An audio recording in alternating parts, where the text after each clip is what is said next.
na-overjoyed sa bagong program inilabas ng IRCC. Kasi yung may mga recommendation ako during sa focus group na pinakinggan nila. Dating caregiver si Maria Facundo Lili na ngayon ang may-ari ng Reliable Nanny and Senior Care Agency sa Vancouver.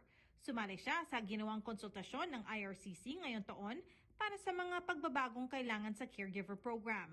Masayang kababayan, maglulunsad na ang IRCC ng mga pilot programs para sa permanent resident status on arrival ng mga foreign caregiver. 2 taon ang hinintay ng kababayan bago nakuha ang PR status noon. Pagpasok nila dito ay PR na. Ang kagandahan doon ay nadadala na kagad nila yung pamilya nila at saka mapabilis na rin ang pag-apply ng permanent ng citizenship nila. So, and also kung sinasabi mo kung yung offer nila na magiging PR kagad, so that means they can work any kind of job. Magandang balita rin na binaba ng IRCC ang requirements para sa English language proficiency para sa mga bagong foreign caregivers. Napakaganda yung nilower nila yung CLB into 4 kasi ito yun ay attainable siya, and then most probably they don't need to keep on taking the test because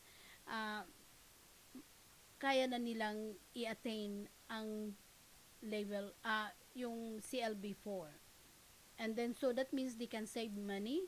Pero nag-aalala si Facundo Lili na baka magamit ang pagkakataong dala ng bagong programa para lang makapasok sa Canada at iiwan din agad ang kanilang trabaho at mga employer. I am not even sure kung ang mga caregiver na ito pagdating nila sa Canada ay mag-work pa rin sila with the same employer or with the same job.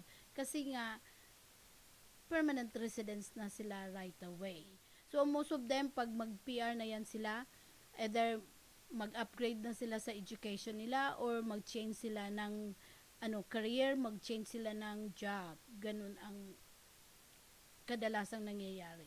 Sa loob ng bagong Enhanced Home Child Care Provider Pilot at Home Support Worker Pilot, layon ng IRCC na i-admit ang higit 15,000 caregivers para maging PR sa Canada. Kulang pa rin daw ang bilang na ito ayon kay Facundo Lili. Hindi yun enough to address ng issue sa shortage ng caregiver dito. Nag-alala rin ang kababayan na magkakaroon ng pang-aabuso sa programa. So most probably, andyan na naman yung mga bintahan ng job offer at saka marami na naman yung release sa pan-arrival, and then yung arranged employment ng friends and relatives. So hindi mo maiiwasan na magkakaroon ito ng ganyang arrangement. Marami pang mga caregiver sa bansa ang walang permanenteng status at nahaharap daw sa mga backlog ang kanilang mga PR application. I guess nakalimutan nila na marami pang naghihintay ng approval sa permanent residence nila, at also yung mga andito na maraming caregivers na hindi pa nakapag-apply ng permanent residence nila. Teresa Barrera, Omni News, Vancouver.